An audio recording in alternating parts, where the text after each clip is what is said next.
Hi, y'all. Welcome to Chat and Tales with Jen. Today, I want to talk about some uh, psychological things, I guess you call it. Uh, you know, I get tired of talking about the rioters and that, so I'm going to talk about another group of people. And keep in mind, while we can all go a little bit into conspiracies or a little bit into whatever, it doesn't necessarily mean we have a problem, okay? Everything with mental problems, mental health, things like that is rated by degrees. So that's my understanding. So, you can be extreme or whatever. When it starts affecting other people's lives, you may have a problem.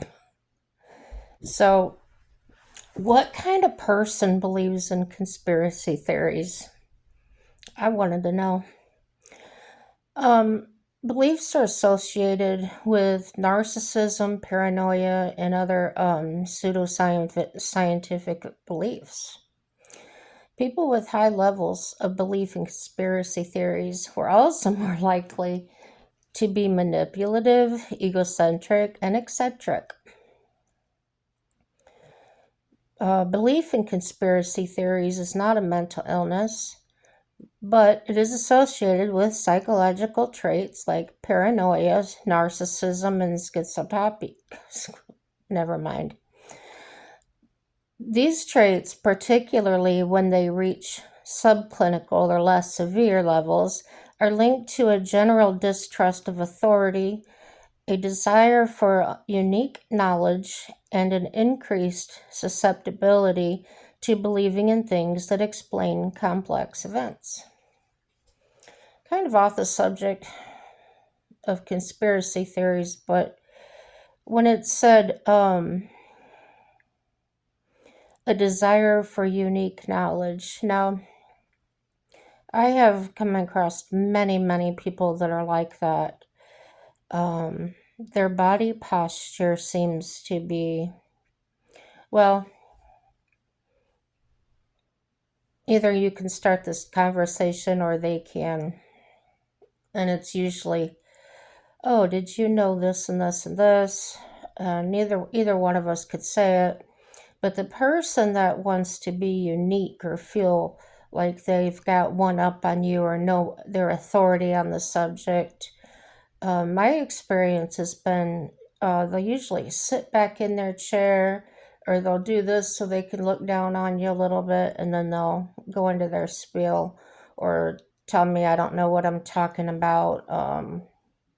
I'm sure you know the type of person that is. If you don't, maybe you're the one that does it. Just kidding. Um, so after reading that much, and I started looking around, there's a lot of opinions on this subject, and in fact, people with high levels of belief in conspiracy theories that were more likely to be manipulative in that. I said, okay, I want to check up on that.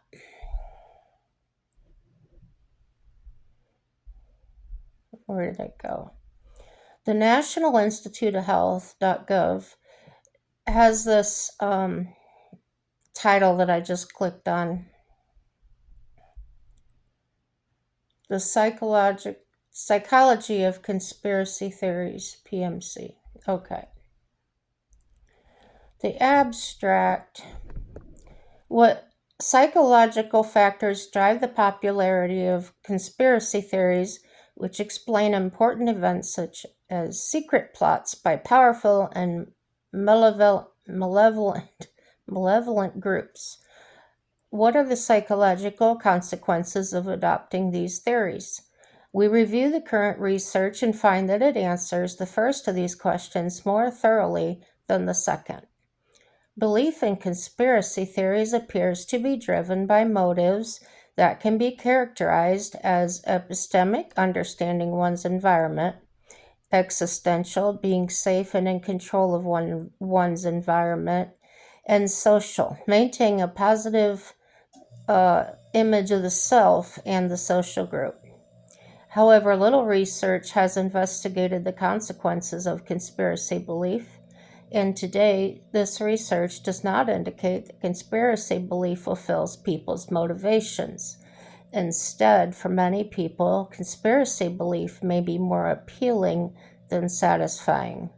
Further research is needed to determine for whom and under what conditions conspiracy theories may satisfy key psychological motives. I keep seeing something like moving over there out of the corner of my eye. It must be a reflection on my glasses from something. The sun's starting to come up.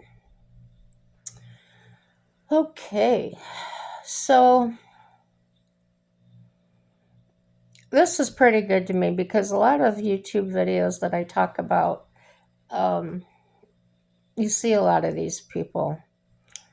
I've seen them reposting captions of aliens and Bigfoot and just tons of stuff. Okay, so it says over a third of Americans believe that global warming is a hoax. I'm one of those. I think it's a hoax. The reason being is weather is changing. And if you call global warming that, it means that the globe is getting warmer. And as we all know, it gets warmer, it gets colder. Don't know all the ins and out of it, but there was the ice age, there was, it's weather. And that's all I call it. It's going to change. From what I understand, we just had the earth shifted. I didn't know anything about it. My husband pointed out, he says, I think this is why you've been feeling weird the past couple of days. And what I was feeling was every muscle in my body just tensed up, like if you're in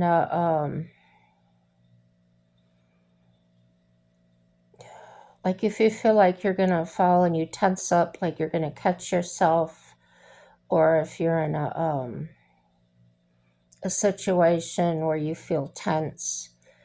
I became a little moody. I wanted to sleep. I was so tired, but then I couldn't sleep. I was up, and in general, very crabby. And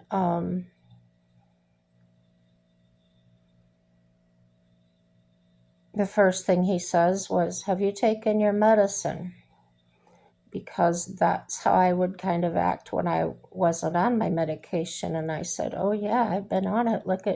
We checked my pill boxes. Yes, I had taken them every day. So there was no explanation as to why I was like that. And then just as it came on, it went away. Like, it lasted all day and then it went away.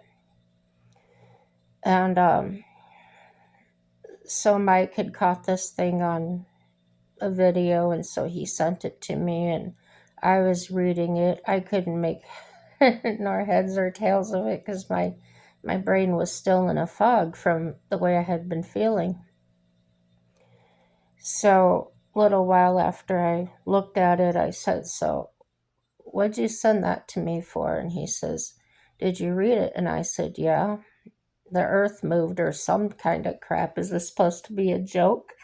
He said, no. He said, they're saying it really happened. And he says, if you see on there's people that were feeling different, different things physically. And he goes, I was just wondering if maybe that's what was happening to you because you're fine now. And I said, yeah. And I saw a comment somebody had put on it about, well, if you're an empath, you feel this stuff all the time. No, I don't. I am an empath. I can feel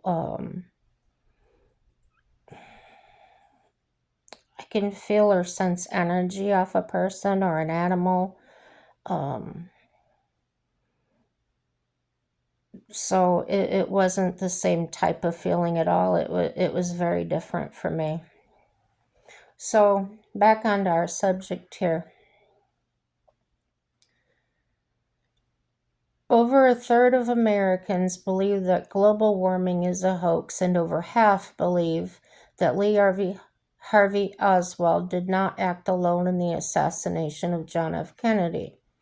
These are examples of conspiracy theories, explanations for important events that involve secret plots by powerful and malevolent groups.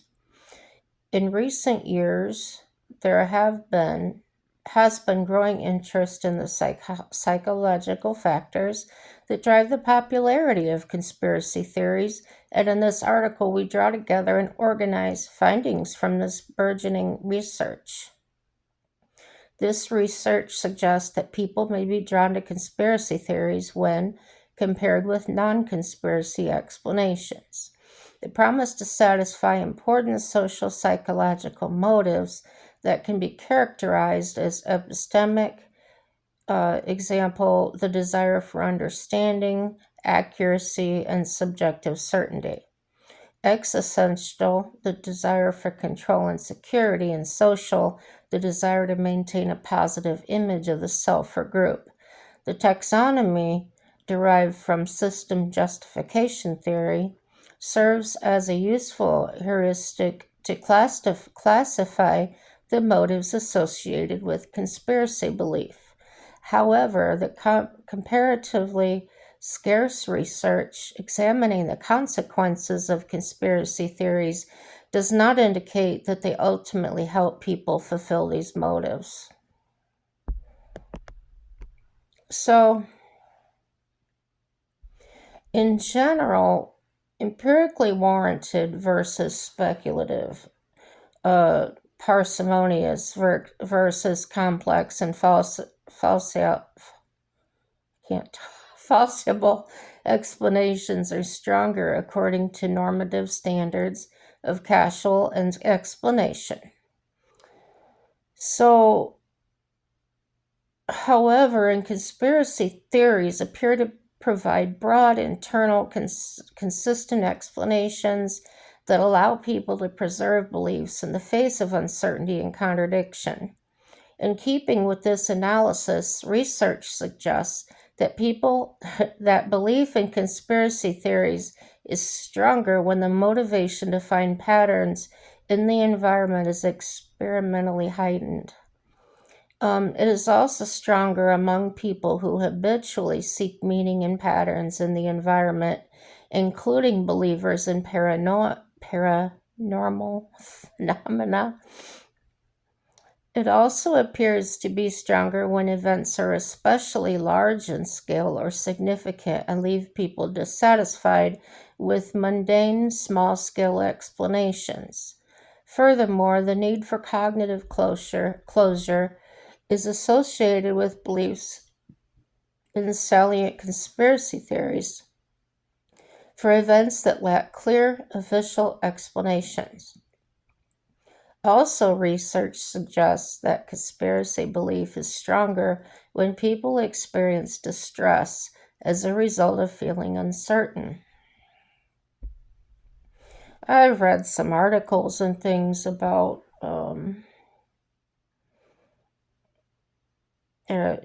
articles and watching YouTube and things, and people commenting about the assassination of Charlie and all the recent events people are theorizing and everything about. And I can see how that can be total overwhelming for someone that is looking for any sign of hope, any sign of explanation. instead of just accepting what happened as this was tragic and this happened. Let's move on. They want to dwell in the conspiracies of it. We can do that all the time, but it's never going to change it. It's never going to make our lives better, so to speak. I just fail to see the fruit in that.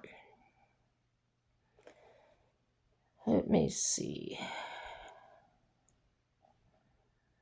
My husband and I can be driving down the road. For instance, 2 days ago we were driving, and the area we were driving in, well, most of the area around here anyway, is just flat and fields. And we were going past this particular one, and way off in the distance was a single tree with all the leaves and stuff on top. So it was like skinny tree, big leaves on top. Kind of almost reminded me of a piece of broccoli. Okay, that was the shape of it. And my husband says, "Oh, look, there's a UFO over there." And I think I've mentioned that before, that he and I will joke around like that. And if you didn't know us and you were with us, you might think that we're the paranormal type or whatever you call it. So I told the story how I had had the visions in my head at that cemetery. And what I found out, the reality is that when we're having those signs or those visions, that is not from God. What I actually found out is that's a symptom of stress, a symptom of something that is going on with you, either mentally or physically. And like it says, there's no way to explain or understand what's going on with you. So it may come out in a different way, such as believing in these other things. I saw something in my house that looked like a black shadowy thing going through my house.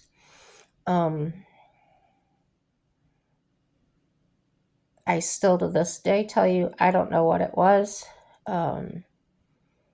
I did take a picture of it. It shows up on the picture. Other people have seen it. But to say that, oh, the house is haunted or something like that, no.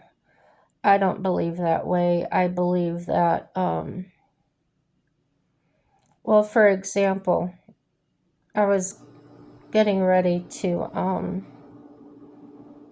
host a big event for a church from West Virginia. And they wanted to put up a tent, and they wanted to have people come, and I think they called it a Holy Ghost revival, something like that. And at that time, that was towards the end of the terrible time I was having with my ex and stuff like that. So mentally and everything, I was still kind of raw about it. So I was still, so I just moved back into my house, and after I kicked the renter out, and I was standing against the countertop with my hands like you do, you're just leaning back against it. And I was talking to my friend, the lady I had met when she pulled into my driveway when I needed a ride to work, and she just showed up. So she was sitting at the kitchen table and I was standing against the counter. We're talking, and we were talking about these people coming, and I didn't have anywhere to put them up, and my house wasn't in order from being empty and then coming back to it. And she said they actually have their own motorhome. They just need to, hook up to electricity. I said that should be no problem. We're making plans. Now, this was in the beginning stages of my mental illness coming through.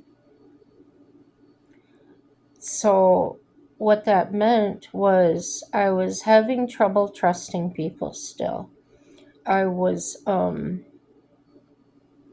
paranoid about people coming over. I was still paranoid about talking to people, meeting with people for fear that they might know my ex husband or be doing something for him to get to me. Um, Lots of paranoia and fear on my part. And it was expected and it was normal. But here's what it manifested into was dealing with those thoughts, dealing with the new thoughts and the old situation and now the new situation. I'm looking forward, talking to my friend, and on each side of me, boom, two figures come up on each side of me, and they had to have been 7 foot tall. And out of the corner of my eyes, I could see their wings above their head, like a bird's wings would be folded. And then there was a second set and a third set down to the floor.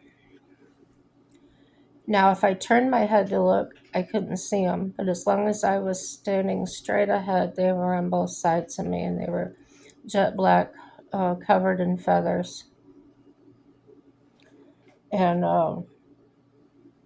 my friend looked at me and she said, "What's wrong?" And I said, "I'm seeing something." And I told her, I described what was going on. And she says, "I've got chills." And I said, "Why?" She said, "Because of what you're telling me." She goes, "I think God sent you angels." And I said, "Well, why would they be black?" And she said, "Well, you love black animals, black cat, black horse, black dog." I said, "Okay, yeah, that makes sense." But in my better mind, I think I was manifesting something that would bring myself comfort or divert my thinking, give myself something else to think about because the things in my head were overwhelming me. That's the conclusion I've come to. That has nothing to do with the dark shadow in my old apartment or anything. This was just a new thing that had popped up. So after that, as I began living alone, being somewhat alienated from my family, the only contact I had outside my house was customers. Customers coming by and having me cut keys or me having to go mobile and do something out. And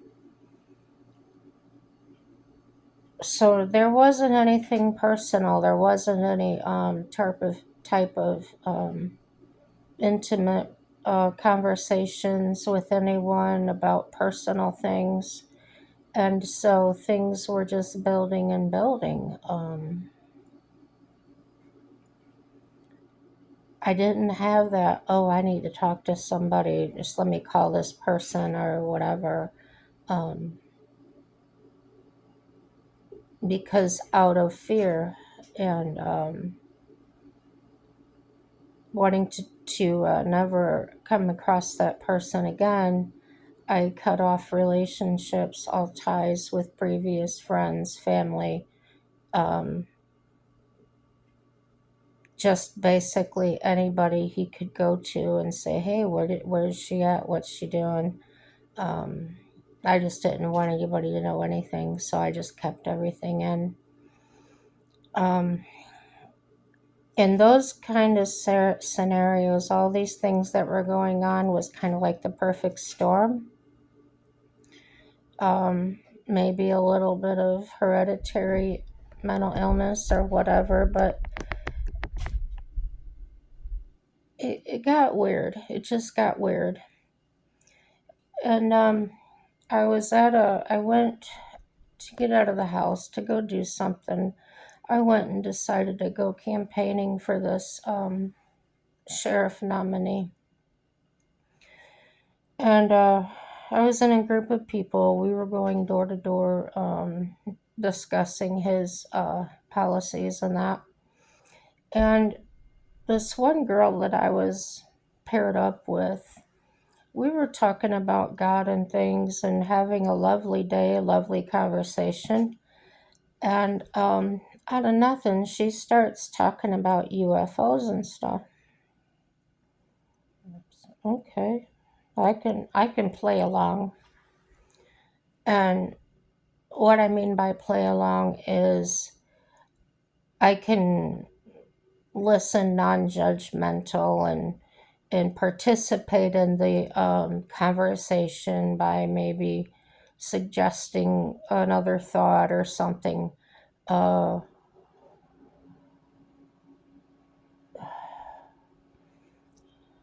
some people would call that encouraging the person with a delusion to do it more. I just didn't want them to feel alienated around me because we had to be together all day. But the more unique thing I found about her than other people I've talked with, um, I've heard religious people, I've heard conspiracy theorists, and I've heard people like her talking about alien life, UFOs, right? But the way she had it, she had religion and aliens all combined in the same belief system. And while I don't believe that, I found her perspective very intriguing.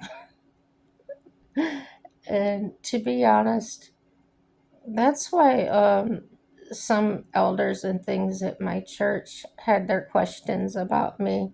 They would think she's Bible studying with the Mormons and Jehovah's Witnesses. What is she doing? She's going to get off track. No, God's got me. I just like to hear other perspectives. I find it interesting um, how people think and the things they can come up with. How they can take information from here and there and like put it all together and create a whole new story. And that's the way I saw her. I have found it interesting. It wasn't my place to say she was right or wrong. We can all believe the way we want to. I cannot remember to tell you what to quote her word for word, but basically it was she had it all nailed down. The times and the dates and the way Jesus came to earth was aliens brought him, and um, it was entertaining to say the least. um, yeah, so we're all at different levels, and we all have our own imaginations and beliefs, and um, we can even create reasons to make them real. Um, I read a comment on a video one time when they started bringing out about the money and things in politics that were going on. And several people commented on there about they had those conspiracies for years and now it's been made real to them. And it's all in how you look at that, I guess. Here's the way I look at it is that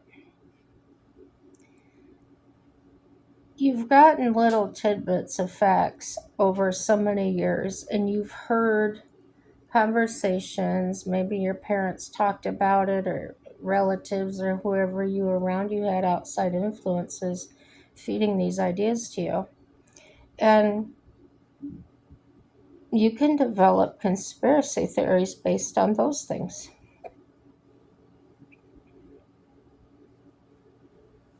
Or you can join in on that.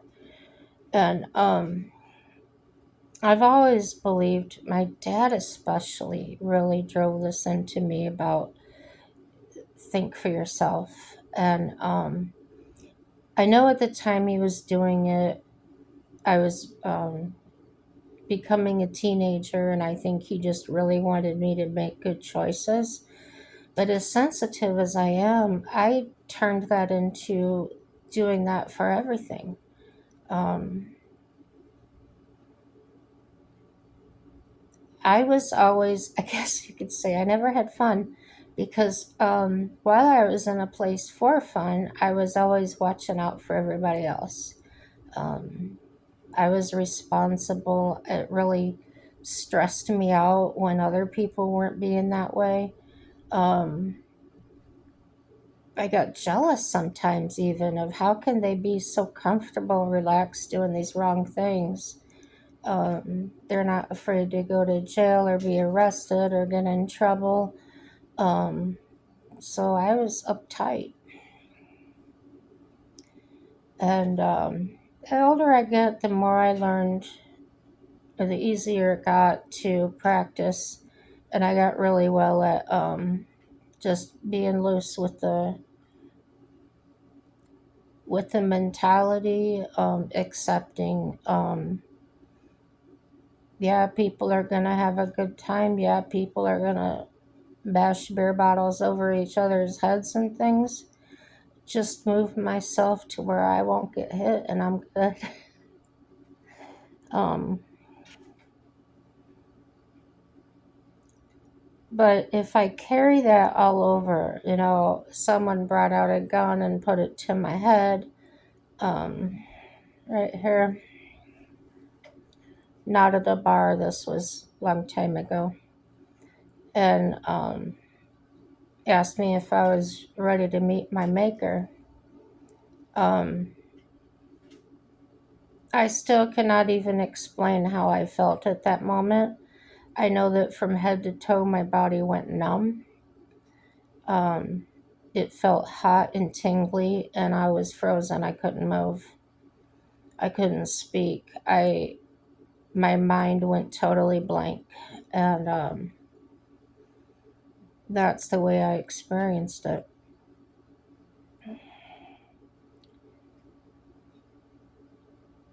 But no matter what it was, I wasn't hurt in that scenario, obviously. Um, but you don't forget them. So, in my mind, the way I work is that's a constant threat. I need to watch out for that now. Um, Growing up when mom and dad were fighting, and I just took over taking care of my sister and brother. And growing up, I never let that go. They're grown, they got lives of their own. But there's this big part of me that just feels like responsible, like I need to check on them and things. So that really damaged relationships as far as I don't feel I don't nobody said that I was being too nosy. It was probably just my presence of maybe I they just felt I was too close. Um, they don't hate me by any means. A comment that my brother used to say all the time is to stop using your psychological crap or whatever. I still don't know what that meant, but I understand what it means, but I don't know what how that applied to me. So, um, I'm gonna kind of stay on this topic the next couple of videos, I think, and then I'm gonna go. In the meantime, Mike and I are moving into a different apartment down the hallway, so it might be a few days till I get another video. We'll see how it goes. Just remember, everything's gonna turn out for our good, guys, and leave me some questions, some comments. Tell me your experiences. Um, for sure, for sure. Uh, like, share, subscribe, all that happy, happy stuff. And speaking of happy, have a happy day. Bye bye.